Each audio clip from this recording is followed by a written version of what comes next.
We'll begin. Welcome, everyone. I'll officially call our regular meeting for August 11th, 2025 to order.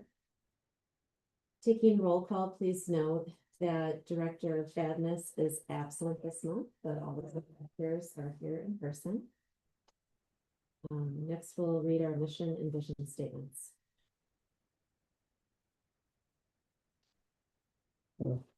Thanks, Bob. At Decorah Community School District, we embrace student learning and well-being as our fundamental purpose. We will, in partnership with our students, families, and community, make the world a better place. The mission of the Decorah Community School District is learning, thriving, creating a legacy. The vision of the Decorah Community School District is Decorah Community School District will be a collaborative, innovative learning center organization empowering students to embrace their personal strengths and create their future.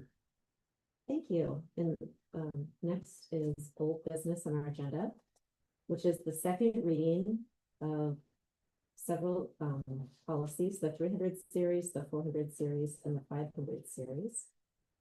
So this is the second time that the board will be seeing these.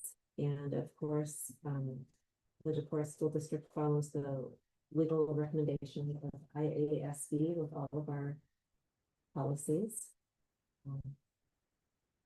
So in reading through these, I'll turn it over to the board for any discussion or questions. The only thing I'm catching is, should we be adding in 903.2 as well, or do we want to wait on that? Yeah, we're gonna wait on that, because we're doing the 900. I just kind of rolled it in. I thought that made sense. So we're just gonna one off, just have it be all at the same time. Yeah. But I was like, Good catch. wait a minute, there's something. Yeah, right.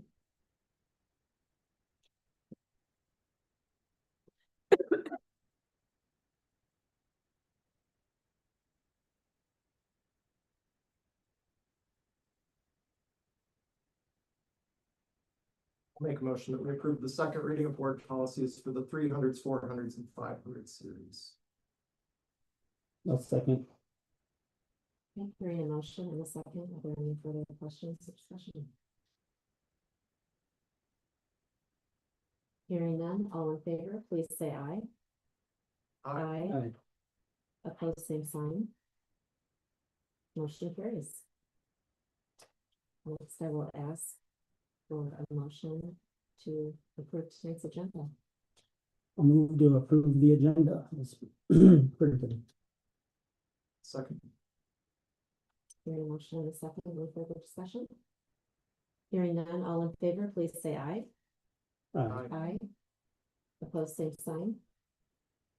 Motion carries. Next is approval of consent items. We have minutes from 2 meetings on July 21st and 23rd, as well as bills and personnel. And there are no abstentions to bills. So take a look at those.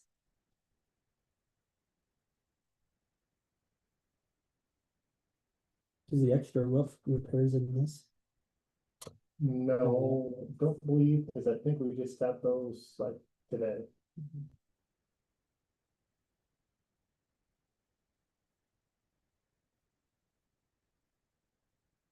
What a good look at this. This Chosen Valley testing engineering analysis, that was the analysis for For our wells, our wells. that weren't viable. I didn't recognize the name. No, I didn't either. I had to take a minute to remind myself what that was for.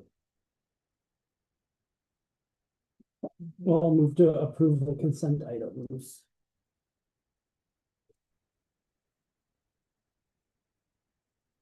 I'll second.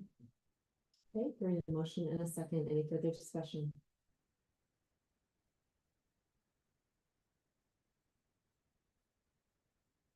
Hearing none, all in favor, please say aye. Aye. Aye. Opposed, same sign. Motion carries. Next is our open forum time with communication from the public. I know we have at least one signed up, right, Darlene? So I'm gonna go ahead and read the statements. We all know the parameters of that. It is the goal of the district to provide a good and viable curriculum for every student in the Decorah Community School District. The open forum is time set aside for the board to hear comments from the public. Comments are not limited to items or topics on the agenda, but are limited to the matters within the board's authority and are not to exceed more than 3 minutes in length. As per Iowa code, the board cannot discuss matters not posted on the agenda. Also, please remember comments are being made in a public forum. Any comments made that are considered to be inflammatory or libelous may be subject to legal action. And again, it'll be 3 minutes. I'm not going to get angry at you or get mean if you go over that 3 minutes, but I just put up a little finger, a friendly wave. That's good. Okay. Turn it over to you, Jim. Well, thank you again for the opportunity to speak with you. My name is Jim Fritz, and this is Liz Fritz right here. We're here to follow up with additional information to support the board's planning regarding a performance pavilion as a part of the elementary school playground. We first presented this idea at your June board meeting. Following that meeting, local press coverage helped introduce the idea to the wider community. We posted more details on our missiongreen.llc website, where we have a highly successful proof of concept example of our ideas from a previous project at Good Shepherd Lutheran Church, and shared it on Facebook, where the response was overwhelmingly positive, with over 350 likes, 30 shares, and no negative feedback. People are already offering donations, and we are not taking them. We haven't started any kind of fundraising or anything until obviously we have worked through this process. Community leaders, including Dr. Tony Guzman, Dr. Chamberlain at Luther, have also expressed support. The momentum is real. We understand there were concerns about the pavilion's footprint and whether it would take away from playground space. We'd like to suggest a paradigm shift when considering this proposal. When I designed the pavilion, it was never intended to be a walled garden, off limits to elementary students. The current John Klein playground includes a large amount of hardscape, blacktop, cement, and even the tennis courts. The pavilion's covered stage floor could provide this amenity by creating a year-round sheltered play surface with appropriate security fencing and easy access from the playground, and with some creative touches like colorful hopscotch or foursquare applique designs. It could be both a performance venue and a vibrant play space. Imagine students performing music or theater one day and playing tag under the shelter the next. Teachers could use it for outdoor lessons, and the community could enjoy concerts, events, and gatherings. All of this while the pavilion's solar panels generate nearly $10,000 per year in free electricity for the new school. And all of it built with private funding. Today, we are again formally requesting permission to place the performance pavilion in the previously proposed corner of the 24-hour parking lot across from City Hall. This is more than a building. It's a gift to Decorah students, teachers, and the community, a space for imagination, creativity, play, and sustainable energy.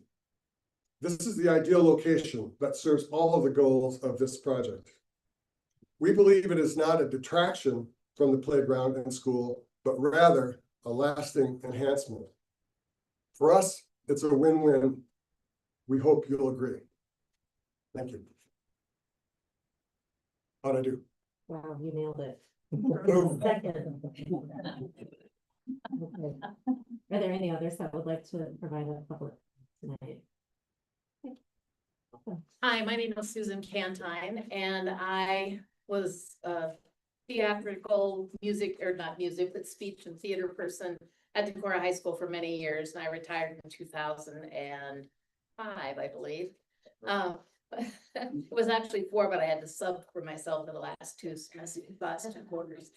But anyway, I would just like to rise in support of this project. I think from a theater standpoint and from public access for not only music, but you know, Jim mentioned a playground. I could see lots of creative drama activities going on there where classes could come out and, you know, act out some story that they're doing and actually have a little stage that they could be on. I could see, you know, all kinds of public events, like if Newmanville Players did their spring musical on that stage. Or if, you know, there were traveling shows that came through and wanted to perform outdoors. I see many, many positive aspects to this project, and I hope you will seriously consider it. Thank you. And Darlene, were you able to get? I The could name, get the right? name, I need the address. Okay. Oh, I can just write it. yeah, Yeah, if you just wouldn't mind. coming up just with- for the record, sure. Is there anyone else that would like to make a public comment?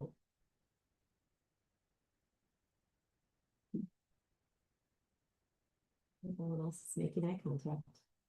Last chance.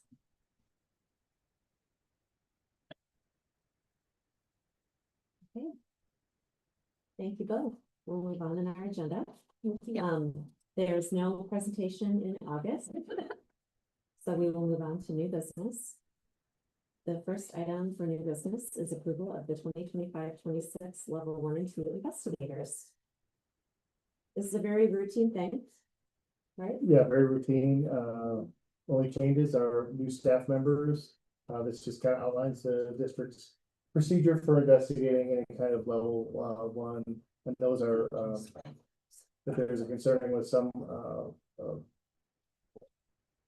level 1 investigation would be a sexual contact at the school. So, we identified level 1 investigators, and then level 2 is the Decorah Police.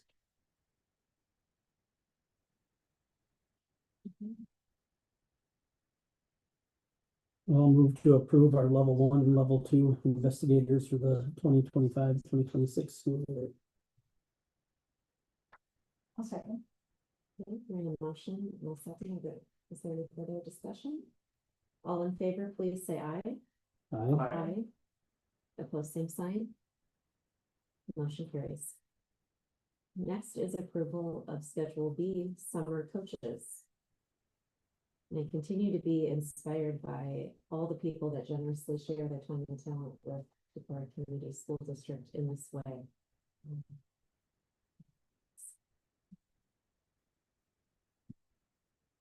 It's quite an amazing list between this and the personnel, this and that we already saw. We really appreciate people coming forward to be leaders for our students. Absolutely. Yeah, Yeah, either absolutely. through a paid position or a robust list of volunteers that share their time.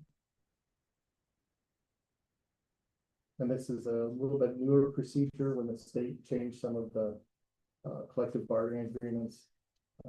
Coaches were viewed as just continuing contracts, but now they're supposed to be by practice approved every year. So we just have to wait for the season to get over, and then we do the coaches. So this will close out all the coaches as the summer season is over. Just give one shout out to Reg Larson, who has been every day last week or two on tennis courts, filling in cracks and cleaning them and sanding them, and that's quite a volunteer, that guy, as well as assistant girls tennis coach. I'm making an assumption that it should be Robin Saylor listed on the bottom line for girls swimming and diving under Amanda Webb. That was part of the personnel listing as well. Oh, we get to open. We just got her authorization, so I've not submitted it yet. Gotcha. So at the time that we needed, I did not have an authorization yet to finalize it, but we did have it as of Friday. It'll be coming. So the form of, we're gonna wait until we have the official certification. By way of policy days, I Yep. have to make sure we have that. It's probably the protocol. Those were all the background checks and other stuff. I move that we approve the Schedule B recommendations for coaches and volunteer coaches. Something. Hearing a motion and a second, any further discussion? All in favor, please say aye. Aye. Aye. Opposed, same sign. Motion carries. Next is a discussion of the legislative priorities for IASB. As a friendly reminder, the IASB is the Iowa Association of School Boards, and they hold their annual conference each year in November. last year, Aaron, is my memory serve me correct, that you represented Decorah in the legislative session? I did. And I know that was a robust, It was a robust. hours-long conversation. We went well over the time we were supposed to end. Yeah, so, we have some recommended top 4 priorities, which include mental health, teacher recruitment, professional development and retention, private school choice, and supplemental state aid as priorities to consider. I'd like the board to discuss if these align with our personal recommendations, and we can think about order of priority as well. And, Do we need to prioritize in 1, 2, 3, 4? Is that what's standard? I will just put it, the Google form asks for your top 3 or 4. But we could certainly, as a board, I don't think that there's any weighting given, if you get a vote. okay, so it's just a list rather than rank and order. Okay. How does this, what's your reaction to this after being? I mean, the big one that was the hours-long conversation last year was about, the new truancy policies that went into effect last year. How those were interacting with rural school districts where kids might be going out, helping in the field, harvest corn, you name it, end of the season. So it's interesting to not see it here because it was a very lengthy conversation and it doesn't feel like that's necessarily a done thing, but I can absolutely see these as top priorities as well, though. And the tweaks in the legislative session on the attendance is there's more leeway if the student's in good standing and looks prearranged absences. And so probably one of the reasons that I wouldn't advance it is I want to see those in play before, like, we'll know the problem in probably September 15th, but we talked, I think it was last, about how our community runs into families where one of the parents has a J term assignment and the family wants to go. That's certainly a one in a lifetime opportunity, but as soon as you sign up for that, you're truant, and by the letter of the law, especially at the high school, it seems that they just had a lot of meetings. And now with the new rewritten, they can say, oh, the student's in good standing, the parent notified us ahead of time, we're not required definitely. Yeah. So the other part I remember hearing about was that school districts weren't going to have to send that's certified. certified letters anymore. Yeah. So. Another one that's in the news a lot right now after the governor's task force for the Doge Oh, gosh. possible recommendations. The one that's very controversial, there are a couple that are very controversial, but the one that I really gets my red flag up is the possibility of teachers' pay being tied to student achievement, which would be test scores presumably. That is something that I would think as a board, we would be very much opposed to. There are a lot of issues with that, and I'm not sure where that's going from these recommendations, but that might be something that we might have to consider giving the feedback on since it's very timely. That also ties in with the IPERS. Right. Public numbers and changing it to privatizing IPERS. I mean, Or a 1K program. it would be incredibly hard for a teacher to self-fund their retirement the way that IPERS does. You need to be putting in 25% of your salary every year to do what IPERS already does. Which through our salary negotiations, there's.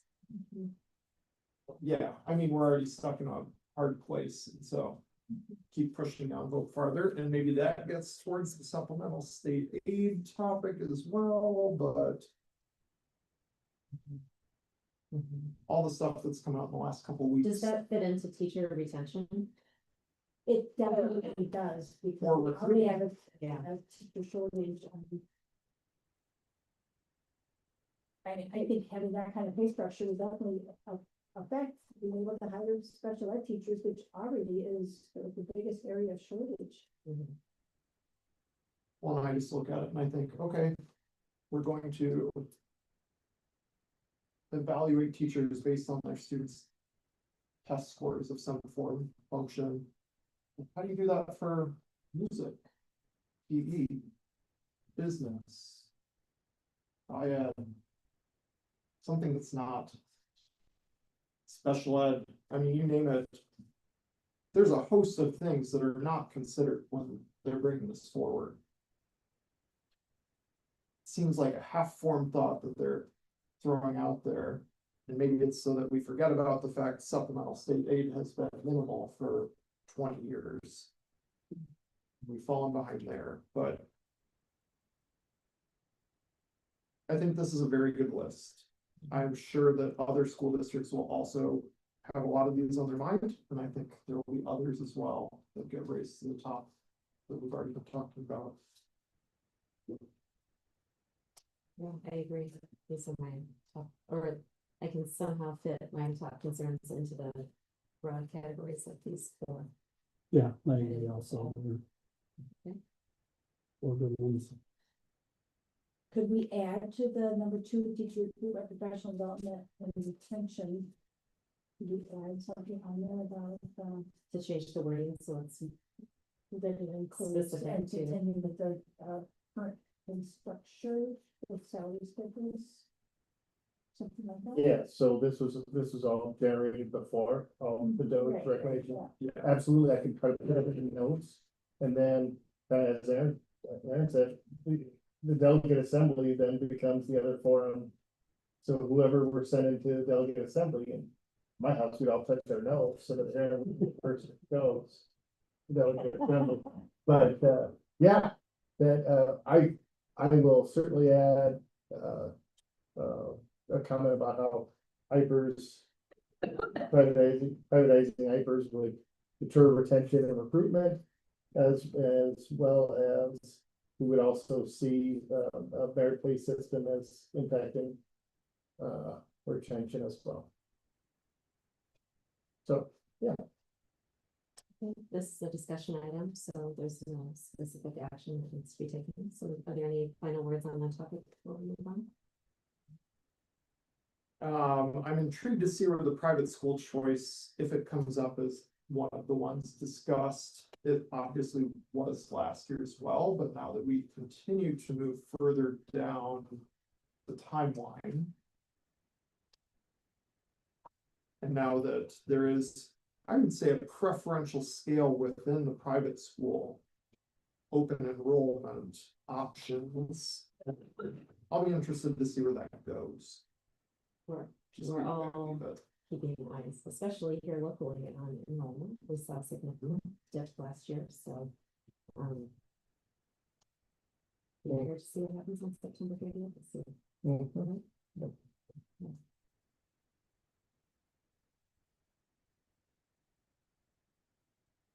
Okay.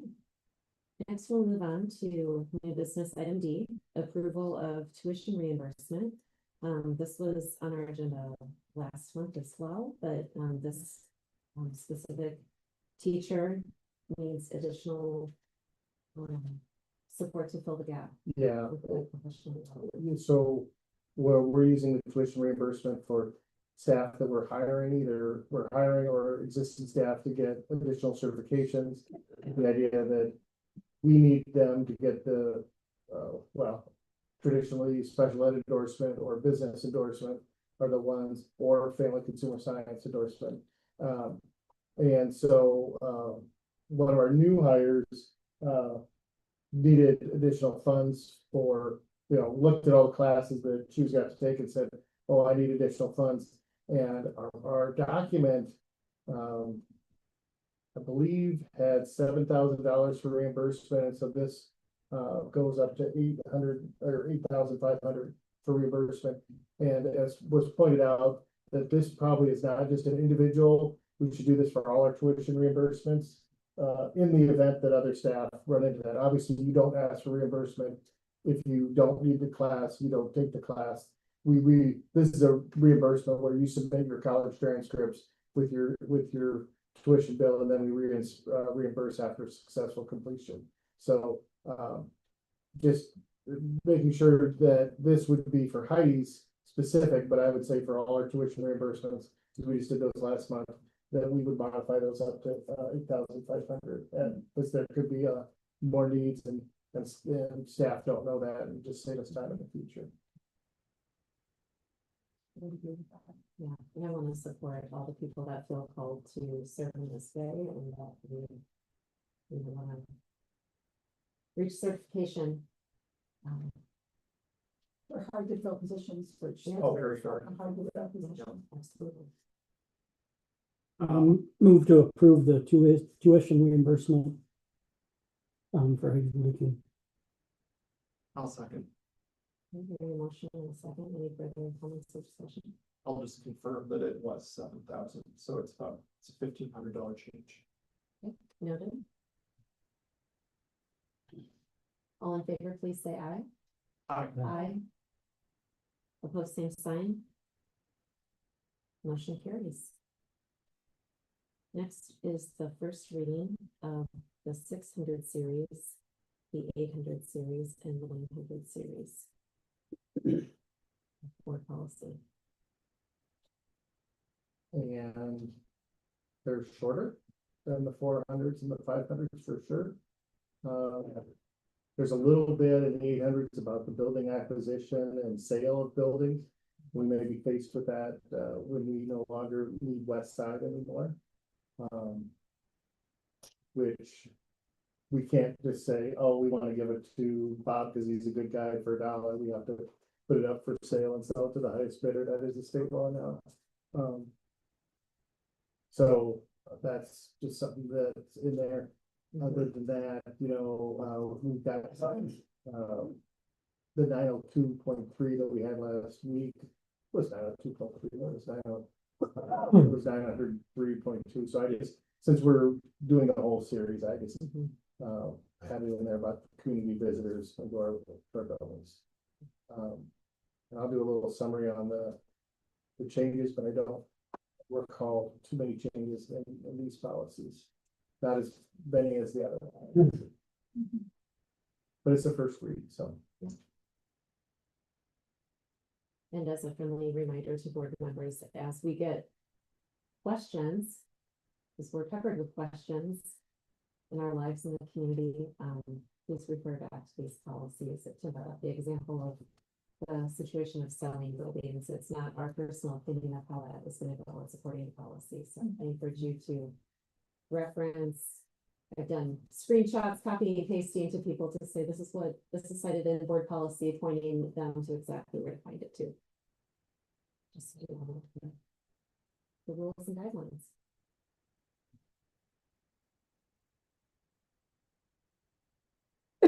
Any other questions or things to talk about in this first pass?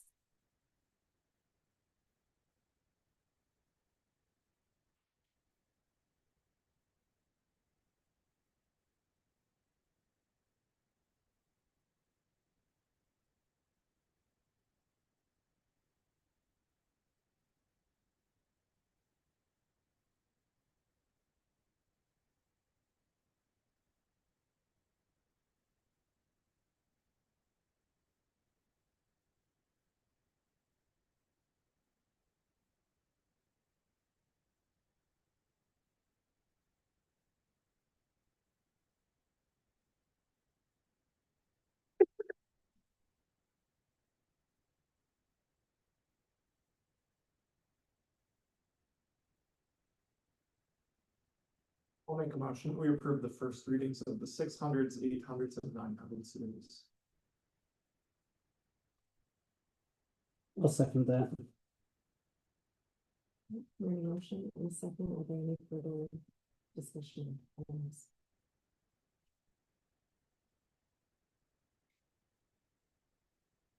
Okay, hearing none, all in favor, please say aye. Aye. Opposed, same sign. Motion carries. We'll move on to the superintendent's report.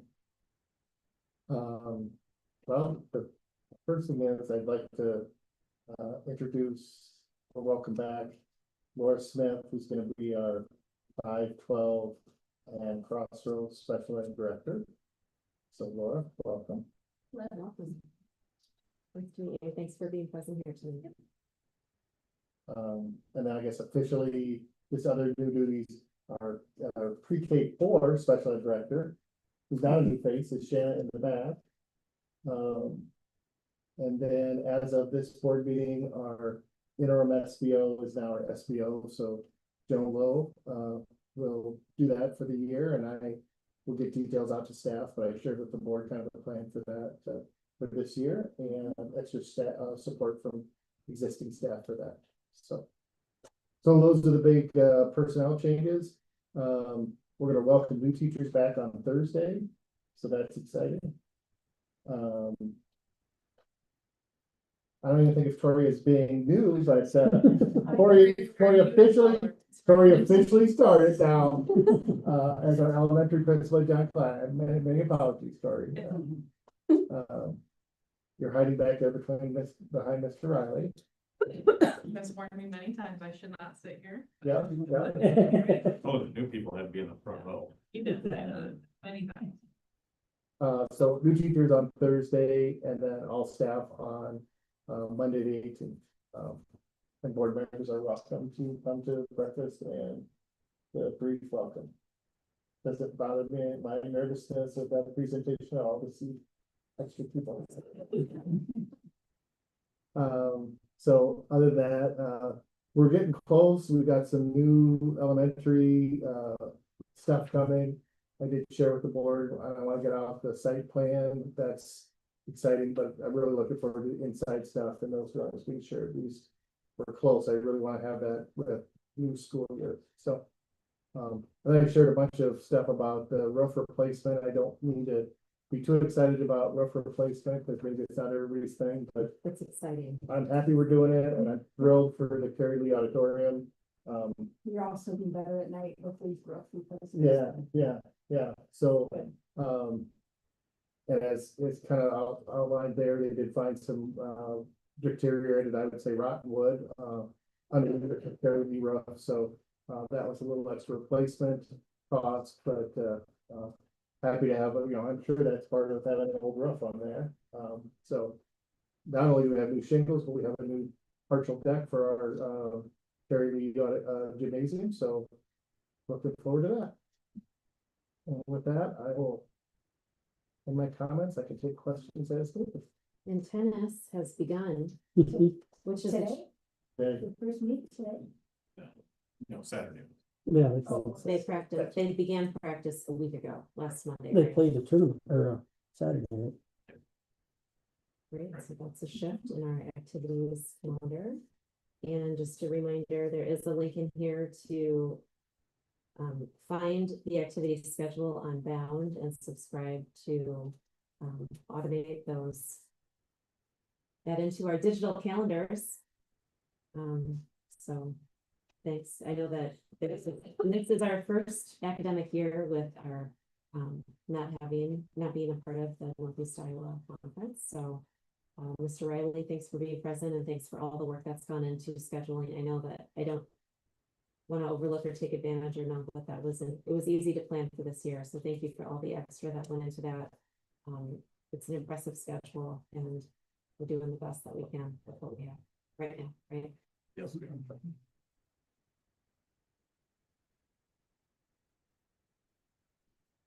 And of course, we'll look forward to seeing updated plans on the new school project. Nothing formally on the agenda for tonight, but we'll have more formal discussions to come when our experts can be present to answer questions and we have more information.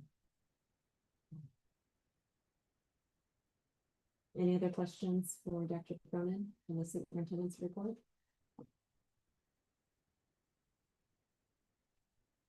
Okay, next we'll move on to the financial report. And Joan, thank you for continuing your support for the Decorah Community School District. We're so excited for you to continue to share your time and talent with us. And is there anything specific that you'd like to draw attention to in the attached reports for tonight? I think Dr. Cronin had sent an email a little bit comparing different balances. I do want to remind you, these are preliminary, our year end is June 30th, of course, but we still have rolls through the end of August, and hopefully we'll have, either be September, October, we'd have, final, I mean, I don't know if we'll have it, our report's due September 15th, and I don't know what our board meeting is, but we'll have, firmer numbers then. We also may look, if you don't mind, and maybe I'll run it by you, some different reporting might look a little bit different than future months. You're okay that we still want to allow some comparisons to previous years, so you kind of know where you're at. Yeah, I'd love to hear your ideas about different ways to look at financial information. Okay, yeah, Very open to suggestions. okay, well, that's great, thank you. Mhm. Any other questions for Joan?